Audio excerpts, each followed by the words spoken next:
everybody. Welcome to the 1970 Seattle Pilots What If scenario. This is a sim series in which we ask the question, what if the Pilots had never left Seattle and moved to Milwaukee after the 1969 season? And last year, we began the series with the 1969 season, taking the Pilots all the way to the playoffs in their inaugural year, a bit of an achievement. Something that we just accomplished in the 1984 Detroit Tigers season replay, a series in which we already had played 5 seasons. It took us a while to get there, and with the Pilots, we did it in their expansion year. So I think the thing that we learned from this, right off the bat, is that because I'm a Tigers fan, we held on to a lot of the players on that team from our first season in 1980, way too long. Players we should have ditched a lot earlier than we did. And once we decided to do that, we were able to get the Tigers to the World Series. Now, the Pilots, I don't have any affiliation with the Seattle Pilots. I have always wondered, what if the Pilots had just stayed in Seattle? What if they were able to come up with the funds? What if they were able to get the stadium ready in time for opening day? They only had 19,000 seats. They didn't have a working scoreboard. When people pooped, it made a mess. Like, it was bad. The stadium was not ready for Major League Baseball. And so I've always wondered what would have happened if we had kept the Pilots in Seattle. And so what we're doing with this sim series is continuing from that expansion season onward for an undetermined amount of time. I don't know how many seasons we're going to play, but I would think it's going to go at least until the 1977 season, which is the year the Mariners were an expansion team. So in this hypothetical world, the Brewers do not exist because Seattle was eventually purchased by Bud Selig 1 week before the 1970 season was to start. On April 1st, 1970, Bud Selig moved the team to Milwaukee, and of course he became the Brewers. So in our hypothetical world, the Brewers are not going to exist until the 1977 season, in which they will take the place of what would have been the Seattle Mariners. So this is a very long-winded way of saying that we're just trying to see what would have happened in this alternate universe. And this is where things get interesting, because what we have done to prepare ourselves for the 1970 season is we've expanded the stadium. We actually played the 1969 season with only 7,500 seats, which is exactly the amount that the Seattle Rainiers minor league team had. So we didn't even do the expansion to 19,000. So we've expanded the stadium to 35,000 seats. We have changed our uniforms. We've added more uniform colors for when we play home and away games. There's up to 6 options now. We changed some of the dimensions to the stadium. And we've made some free agent signings. And we're going to take a look with this video the current roster for our Pilots heading into the 1970 season. We're going to take a look at all the transactions that took place in the offseason since the Astros won the World Series in 1969 over the Baltimore Orioles. That's how it played out for us. And then we will go day by day for the month of March, because we are in spring training, one day at a time. And then we'll do that relatively quickly and check and see what transactions, if any, occur. We don't really have any roster spots up for grabs in spring training.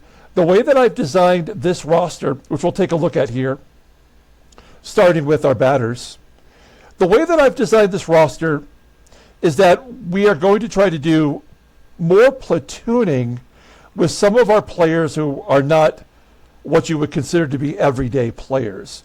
What we want to do is we want to keep them healthy, and we want to keep them performing their best in a lefty-righty matchup. So we're bringing back all of our players from last year, with a couple of exceptions, and we'll talk about the ones who've left. We're adding a new catcher into the mix. Clay Dalrymple will be our catcher. He was signed as a free agent. We're going to look at him more closely here momentarily. We also signed Woody Woodward, a backup shortstop, because we don't have anyone else on our team to play shortstop other than Freddie Patek, who we got a lot of mileage out of last year. If a player has a check mark by their name, that means they are under a major league contract, and I cannot send them down to the minors. I would have to either cut them, or which would mean I'd have to pay out their existing contract. So if they are not performing, we're either stuck with them, or we have to cut them and eat the loss. All right. So those are the two offensive players that we've added. Let's go ahead and take a look at player by player.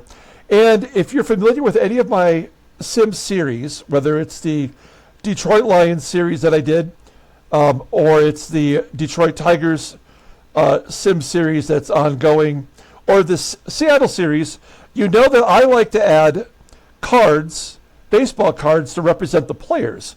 Now, the 1970 cards are probably the worst baseball cards of the 70s that Topps made. They're very bland. They're very gray, bordered. They're simple. And yet there is a classic nature to them. And what I was able to do is I was able to create my own in a similar fashion, where I've added the Pilots team name. Obviously, Tommy Agee here, who's going to be our leadoff guy, he was on the Mets. And so this said Mets.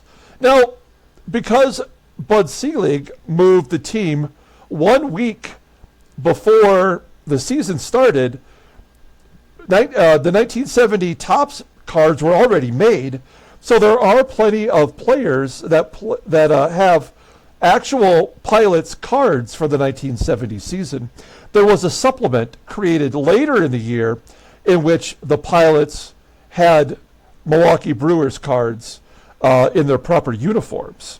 So, so this Tommy Agee card is the actual Tommy Agee photo, but I added the Pilots logo, and in some it's going to look better than others, but in general I'm proud of the attempt that I made, and the execution I think turned out pretty decent for most of them. So Tommy Agee here is going to be our leadoff guy once again. He put up great numbers last year. When I say great, you have to keep in mind that we're coming off of the year of the pitcher, 1969, right? So in 1968 was the year of the pitcher. 1969, there were 4 expansion teams. So there wasn't a lot of great hitting or great pitching. So a great season, in my estimate here, is anybody that could get their OPS over 700. That's something that Tommy Agee hadn't done since his rookie year in 1966. So I think he had a really good year. He's going to be our leadoff guy. He stole 38 bases. He hit 23 home runs, and was a big part of our success. We traded for him right after the season started from the Mets last year, as you can see here. And down here you can see what he did in the ALCS. He had 3 home runs and a triple. So he really showed up, but it wasn't meant to be for us. So batting second is going to be Mike Hegan, playing first base. He also played left field and right field. In this season, he's going to be in right field, which is not even his best position. But we're inundated with first basemen, and so any of our first basemen could be someone that we potentially trade. But Mike Hegan did a really great job as well. He batted .242, but that OPS was over 700. He had some home runs, and we used him at 3 positions. Actually, looking at his fielding, there you go. You see it right there. 55 starts in left, 43 at first, and 9 in right field. So, a very valuable player. Batting third is Sweet Lou Piniella. We got him mid-season from the Royals. Of note here, you can see that Mike Hegan was actually on the Pilot, so that is his actual card. we had to generate a card for Lou Piniella, who is coming off a Topps All-Star designation there on his card. So yeah, he came over from the Royals. He played really well for us, batted .293, 769 OPS. He had 21 doubles before he even came over to our team, and he ended up with 35. So a great year from Lou. He'll be in the number 3 spot. Our cleanup hitter is potentially going to be a platoon between Joe Pepitone and Darren Johnson. And I feel like Joe Pepitone deserves to get more at-bats this season. He's 29 years old, but he's got the potential to hit a lot of home runs, and we need to utilize him a little bit more. Again, he's a guy who can play left field, right field. He can play center field in a pinch, but his best spot is first base, and that's where he'll platoon. You can see this card is not as successful as the other cards with me integrating the pilot's name. Then we got Clay Dalrymple, who we signed as a free agent from the Baltimore Orioles, our nemesis, the team that beat us in the ALCS. He went on to play in the World Series as a pinch hitter. We're going to give him some regular at-bats as a left-handed platoon with McNertney. And the only reason that I picked him up is that I know McNertney's not going to be successful 2 years in a row. So on the free agent market, I was looking for a reasonably priced guy that I could platoon, and that we wouldn't have him for over a year under contract. So that's why we have Clay Dalrymple on the team. So he was kind of our second biggest free agent signing. So we'll show you later who the pitchers are. Okay, then we have Rich Rollins, one of our best hitters from last year. He did get injured. He missed 5 weeks during the season, but he had a 716 OPS, batted .281. He was among the league leaders in batting average. I believe we extended his contract. Look at transactions. Oh, no, he was a free agent, and we signed him to a 3-year deal at a little under $100,000 a year. So we're going to have him until he's 34 years old. That does not seem wise, but we will make the best of it. He had segments of the season where he was a very poor defensive third baseman, and then he just cruised at other points. He made 22 errors. It even says it right here in his summary. Then we have Van Kelly, who was been, a nice addition. We picked him up early on from the Padres. Now, he could play 3 positions. He played third base when Rollins got injured, so he got a fair share of at-bats, and he was so clutch. I mean, he had so many big moments for us, despite not being a very good player. But he is young. He is somebody that we can, maybe have on our roster for a couple more seasons, and he can be a good utility guy, but he's going to start off as our second baseman this year. And again, this is going to be another platoon situation at second. Then we got our shortstop batting ninth, Freddie Patek, another player that we traded. We got in a trade from Pittsburgh, and he was very good for a guy that has no power. He could not steal a bag to save his life, but he could drop a bunt. He could drop it like it's hot. He did a good job. And defensively, he was very good. So he is our only shortstop on our roster, which is why I signed Woody Woodward, which we'll take a look at here momentarily. Now here's Wayne Comer. Comer in his actual Pilot's card. I'm going to buy this card. First of all, R.I.P. Wayne Comer. He passed away last week. I really like this card. I don't think I'd ever seen it before, but I'm fairly certain that's a Camelback Ranch, the Camelback Mountains, which is right behind a lot of the spring training facilities up in Phoenix. So I think that's probably what that is back there. Pretty cool. I really like this card, and I'm on the search for it out there. Maybe we could get a couple of them and do one as a giveaway this year. Okay, so there's Wayne Comer. He was a good fourth outfielder. Could play anywhere in the outfield, just not particularly great. You don't want to rely on him. But we don't have a lot of options. He's our best option.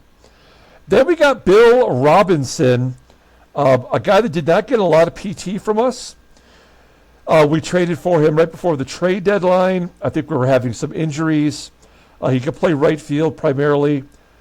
He did get a lot of PT in the ALCS, but he batted .283 in limited duty. He's Bill Robinson. He's a good ball player. And he's still young. He's only 26 years old. And he is a free agent at the end of the year, so we'll have to consider if we want to hold on to him or not. Now, here is Darren Johnson. Darren Johnson, we got in a trade with Philadelphia very early on. I was wheeling and dealing right out of the gate last year. I might be doing that again this season if there's some good offers. And he got off to a terrible start for us. We had Don Mincher, who got off to a very hot start at first base, and we traded him to the Mets, which is how we got Agee. So Darren Johnson basically took over, and he struggled out of the gate, ended up hitting 17 home runs, and was really clutch down the stretch. He did have a home run in the ALCS, and he will split time at first base with Joe Pepitone. And then we have Jerry McNertney. Where would we have been last year without McNertney? An actual Pilot's card, very cool card. I like these jerseys, these alternates. He had 70 RBI despite having such a low rating. He wasn't even very good rating-wise defensively, but he threw a ton of people out. And he contributed offensively, and I think gave us more than we really could have asked for a guy that sucked. And we were struggling all year to try to find a catcher. We could never find one. And we celebrated his success by giving him a 3-year deal at the end of the year. So he's going to be with us for a little while too. But his contract is so low that if he doesn't actually perform for us this year, we could cut him loose and it won't hurt us. And then we have Gary Sutherland, a player who played quite a bit for us last year. We got him in a trade with the Expos. He had 20 doubles, which is kind of an achievement, and he batted .301. And he was also a platoon guy, and he'll platoon with Van Kelly at second base. If all of our platoons do what they're supposed to do, we will continue to be successful. So that is asking a lot. They don't always perform the way you want them to. And then here is Woody Woodward, a cheap free agent signing, a guy that batted .271 as a pinch hitter and utility guy for the Reds last year. So we signed him to a one-year deal to help us out, mostly at shortstop. That is his main position. And he is good there, good fielding, good range. So we will rely on him to help us out in that aspect. And then our minor league system here, we just have a bunch of schlubs. It's all schlubs all the way down. You can see who we really tried to make happen last year. Fred Stanley just didn't have it. Don Bosch was streaky, and then he totally ended his season maybe in late July. He just stopped hitting. And you can see some of the other guys here. We don't need to go down every single one of them. But we did draft Greg Pryor and Jim Sundberg, Dave Parker, and Mitchell Page. So these are players that we drafted in the 1969 draft. And they all have pretty decent ratings, potentially. So we have a good future there with Dave Parker, a great defensive catcher like Jim Sundberg, and Pryor and Page are okay. Okay, let's take a look at the pitchers.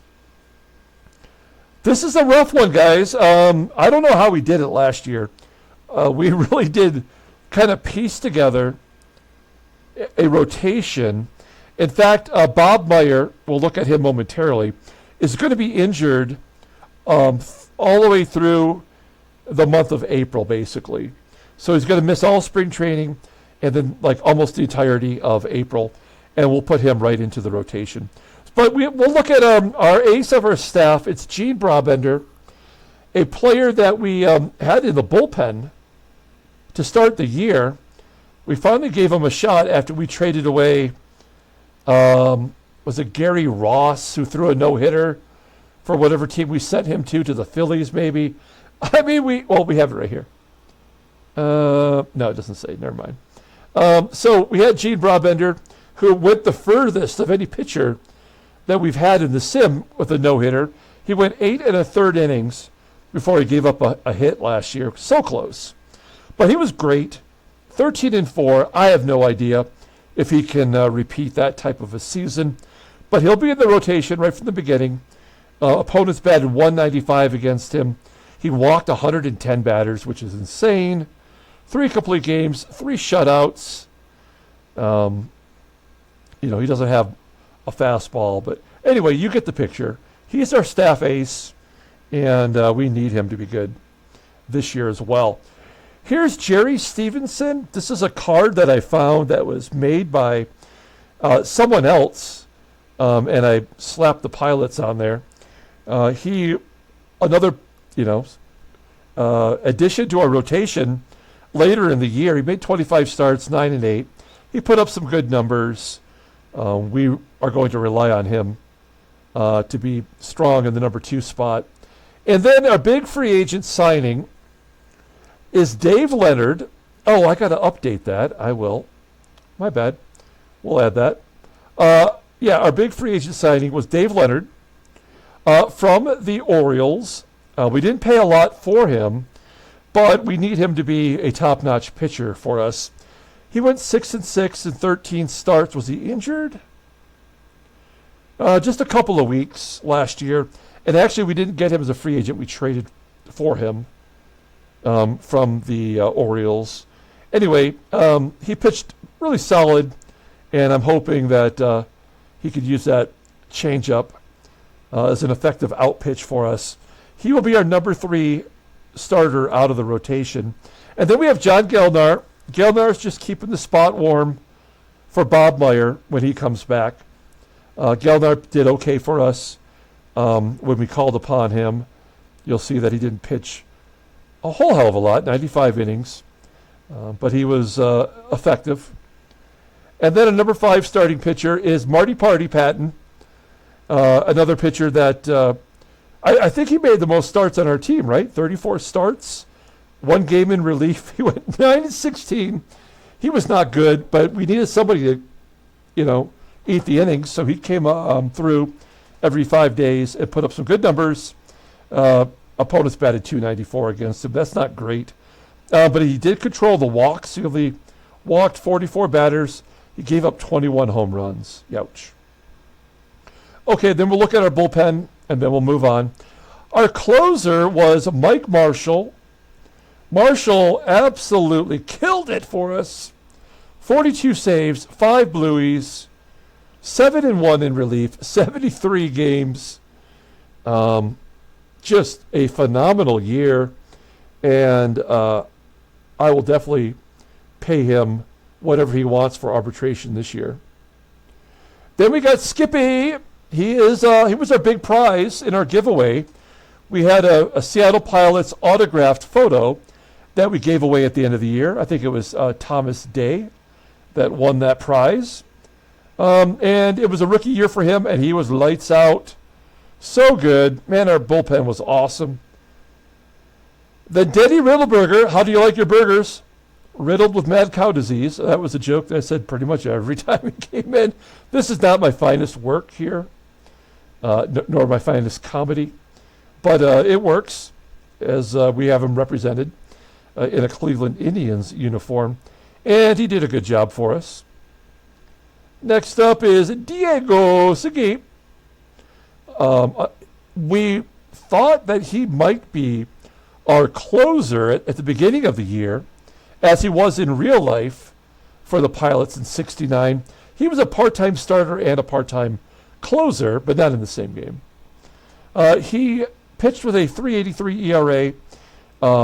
We overused him, 87 innings, and I think at the end that really boosted up his ERA. He did a good job in the ALCS. He pitched every game. I mean, what are you going to do? And then we have Ron Locke.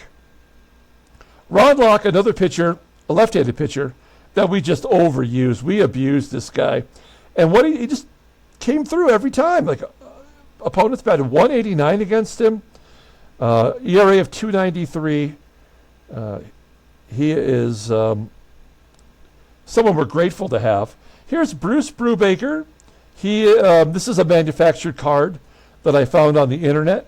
I should give the right attribute for this card maker, but I don't have it in front of me here. He did terrible last year. He got rocked a lot, but he will be the first guy that will go down to the minors when we get our Bob Meyer back. Once Bob Meyer's back, he'll go to number 4 starter. Gelnar will go to long relief. Brubaker will go to the minors. And then you can see the rest of our very small minor league pitching staff here. Not a lot to choose from. We did draft Dennis Leonard and Dick Ruthven. And in a crazy coincidence, we have Frank LaCourte. Frank LaCourte, of course, is on our Detroit Tigers team and had a really good season for us. And then there's Bob Meyer. He already had a Pilots card. And you'll see that he pitched. I don't know. I feel like he would actually be a better loogie, left-handed one-out guy than he is a starter. But he did okay, being forced into a position that he is not probably suited for. Okay, so there it is. There is the Seattle Pilots, the team that we are going with. Let's take a look at the transactions from last year. We're going to go back and go to 69. And we're going to scroll up a little bit here. Okay. So, I mean, we're not going to spend a ton of time here. If you are someone who's interested who was signed, this all happens right at the end of the season. Like Jim Palmer got re-signed, a 1-year extension with Baltimore and blah, blah, blah. So we're just going to scroll over this. Feel free to pause it if you want to take a longer look. Pete Rose, 6-year deal, $400,000. That seems pretty like a wise decision. My Tigers, they don't know what they're doing, but they did give Mickey Lolich a 4-year extension. That's a good decision. There's the Dodgers, the Twinkies, the expansion Montreal Expos. There's Freddie's Mets. There's the Yankees. They didn't give away too much. The Oakland A's, Philadelphia, Pittsburgh, the Padres, the Giants. Oh, Willie Mays got a 3-year extension for $319,000. Mickey Lolich's contract is higher than Willie Mays. That doesn't seem right. The Cardinals, and then the team that we're going to play first, that is the Washington Senators. And then here's all the arbitration stuff. I mean, whatever. We want to get to the good stuff. There's all the awards. Wow. Willie Stargell won the AL MVP for Baltimore. He was traded there early in the year. Nolan Ryan was the MVP and the Cy Young. What was his record? Let's find out. 24-7 with a minute 1.89 ERA, 314 strikeouts, 16 complete games. Unbelievable. And then you have your Gold Glovers. Rookie of the Year is Jeffrey Vollweiler, who we're going to face on opening day. Not even a real person. I mean, he existed in our world, but not in the baseball world. And yet he was really good. And it's going to be tough for Broadbender to face on opening day. And then Bobby Darwin of the Dodgers, who is actually a hitter. and the game thinks he's a pitcher. That's just dumb. And then we have the retirees, and then we have the free agent period. So that starts on November 1st. There's a couple of trades. We'll stop to look at ones that are important. But Don Baylor going from the Angels to the Giants. Is he on the Giants? Yeah, he's on the Giants. So that's a big deal. He's only 20 years old. And I don't know how he's going to help the Giants as a DH primarily. That is the position he played in the majors. But there's our Clay Dalrymple signing. In return, Angels got Gary Matthews Sr. and Ed Halicki. The Tigers traded Bill Freehan to the Astros. That's a terrible deal. Not important. The Yankees trade Bob Bailey, who was traded twice last year. And then once again, prior to the 1970 season, he's on the Indians. Yankees get a couple schlubs back. Jim Fregosi goes to Cleveland. So Cleveland is making a concerted effort to get a better team. Fregosi had a great year. All right. And they get Schlubby back. Then we re-signed Joe Pepitone and Rich Rollins. So we let them go to free agency. We got them back. We'll look at the 1970s here. And then here's all my signings. Woody Woodward, Frank LaCourte. I usually wait to the end of the year if there's nobody that I really want. That way I get them for the cheapest price. Then it looks like Luis Aparicio signs with the Royals. Bob Hansen goes to the Giants. Ken McMullen goes to the Mets. Dick Raditz goes from Montreal to Minnesota in a trade. And then there's our trade for Dave Leonard. Oh! Do you remember this? I almost forgot. Remember, we said, what happens if somebody dies in the middle of a season? In real life, Paul Edmondson died prior to spring training 1970. And I'm like, what if we went in and edited the player, because there is a category for the death date for a player, and we put it in, I changed it to his actual date of death, and it killed him. It actually forcibly retired him, and now we know what happens. So yeah, you may remember me talking about him when we did a deep dive on him, that he was killed in a car accident with his girlfriend driving down Highway 1 in California. He was actually on his way to spring training. And does it have that in his vitals? His vitals? It does not. It does not. So I thought maybe if it had his birth date, maybe it would have his death date there. But you just have to trust me. So anyway, if a player dies in the regular season, I can just go in there and edit it. But I kind of want to see what would happen if they were able to continue their career. Am I able to unretire him, unkill? I could resurrect him right here if I wanted to. I don't know. I don't know. That doesn't feel right. Okay, so that does it for transactions. So the last thing we're going to do to wrap this up, we're going to go back to the calendar. And you see we got 31 days to go through. We're on March 1st. So what we're going to do, I guess let's take a look at two other things. Free agents, this is who still can be drafted, signed, I should say.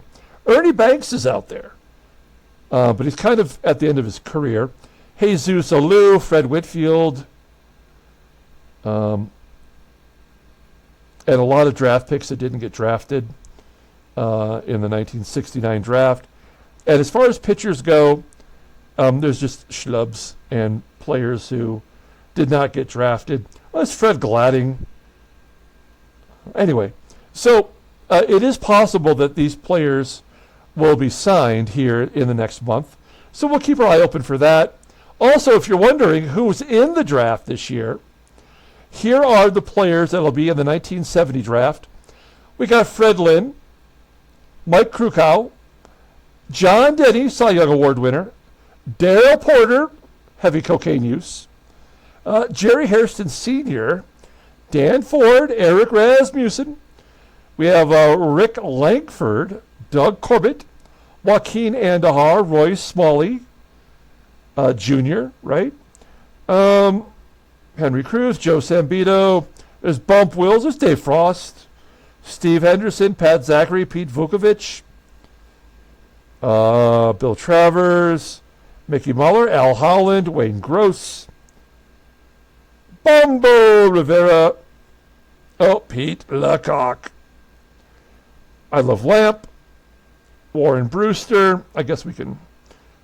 Who else is here? Omar Moreno. We love him. Jim Morrison, Out of the Doors. Bob McClure. There's Fred Holdsworth, Greg Gross. There's 2 Grosses in this draft. Jerry Augustine, Fernando Arroyo. Future manager Jim Riggleman. Rick Sweet. Roland Office. Now we're getting into schlubby land.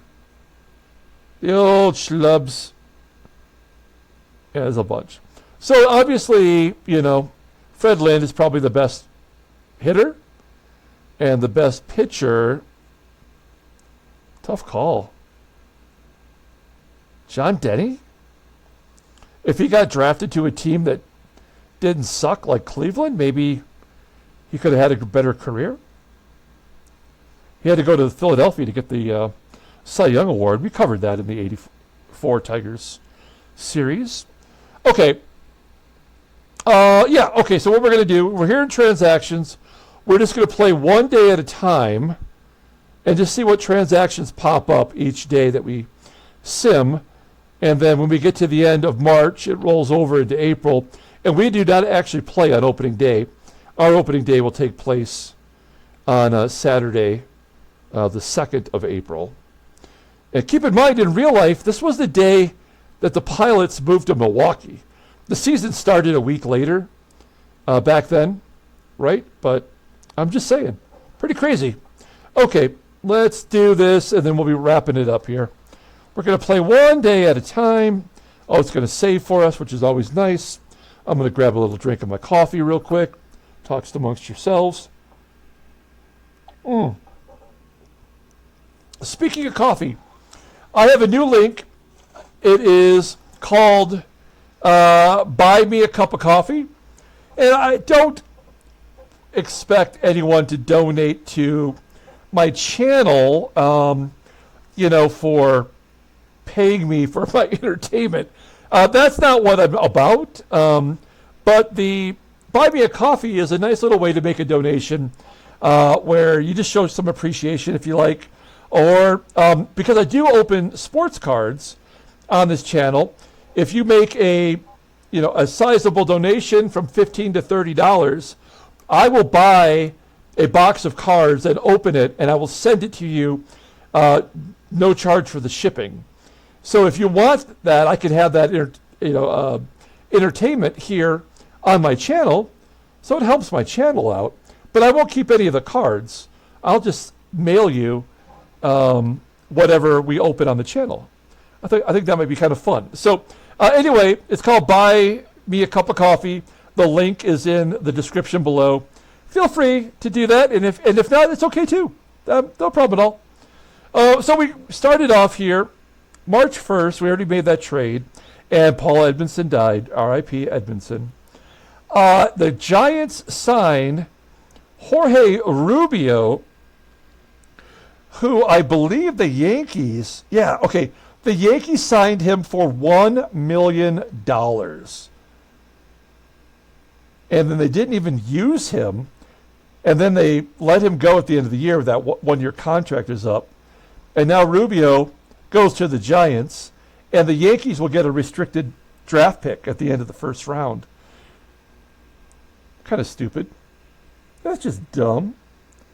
What is going on here? Why do they keep jumping around? Oh, wait a minute. Oh, okay, so there's a big trade. Jim Fregosi is on the move again.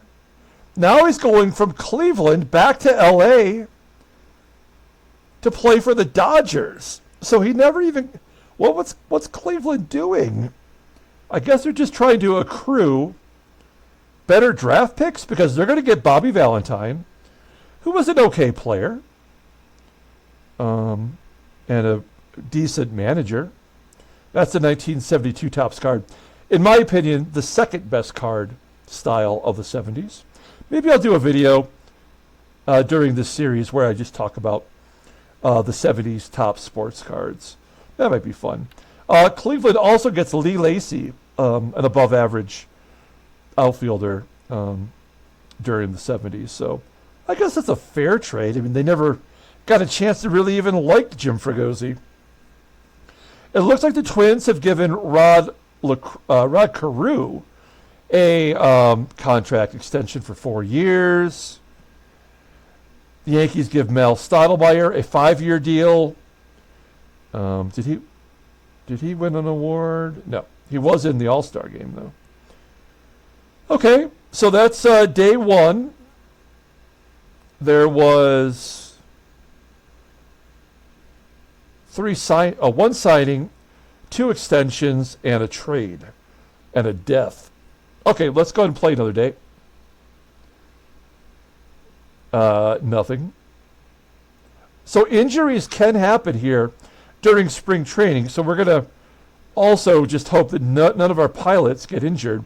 We can go and take a look. Maybe that's the last thing we'll do as I continue to play one day at a time. We'll take a look and see who did what in spring training.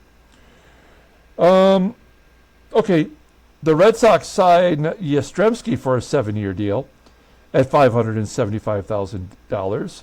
And then they lose Ray Jarvis for 2 months. He's a minor leaguer anyway.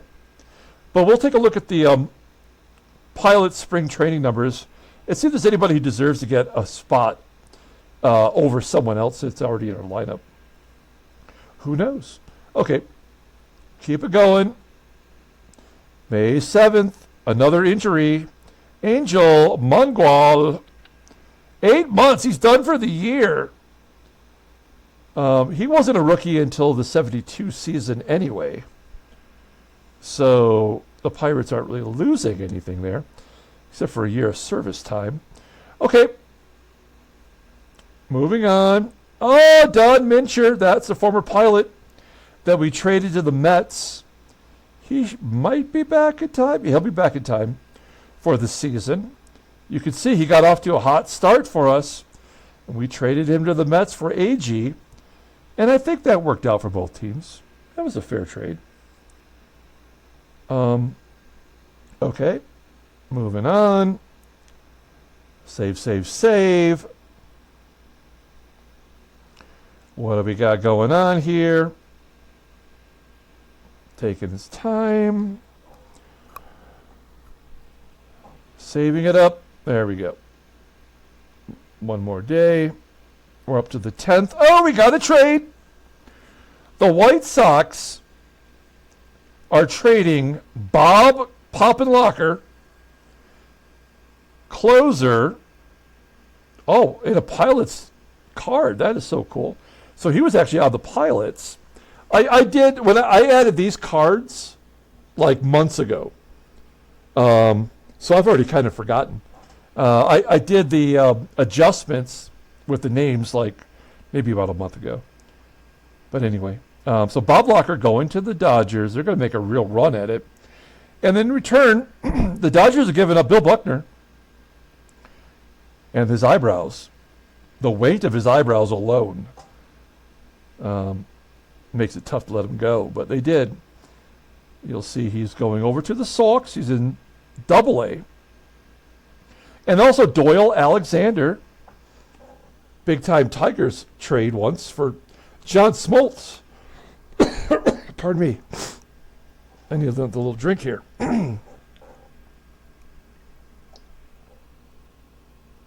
Buy me a coffee. Holy shit. All right.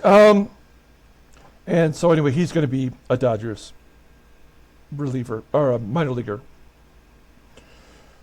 Pardon me. I don't have one of those kill switches that will shut off my microphone. Play another day. Oh, shit. Dave Leonard injured for 2 weeks. So we'll have him back in time. Fractured a foot. He was pitching okay in spring training. That's a bad sign. All right, let's see here. But no harm done. He'll be back. Nothing. We're almost halfway through the month here. Now, this is something this is something that I would do for myself. Like, I would not, I'm only videoing this because I think there are people out there who are interested in this, but I would do this anyway. Go day by day and keep track of what is actually going down on the transaction wire. Tom Brown, done for the year. Baltimore Orioles minor leaguer. It happens. Just better not happen to us. All right. Another save situation here. I feel like our stadium increasing to 35,000 seats after making it to the ALCS.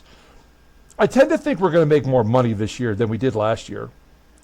I don't know.